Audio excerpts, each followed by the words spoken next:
Okay, so let us start with the question. I hope these questions are a continuation of some other questions. So let me read out the first question.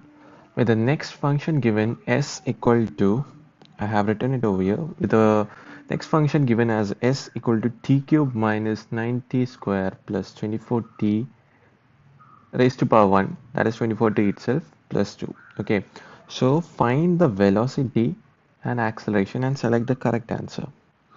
So, mm, just by looking at the options also, we can eliminate, okay, certain options. Like it is asking for velocity and acceleration. Okay, so the A component will be, option A will be what? A velocity part, and the second one will be acceleration part. Okay, so why I am going for this approach, I'll show it. Okay, so straight away, if we get this thing, what we will do is we'll do the differentiation. So let me tell you the basic concept.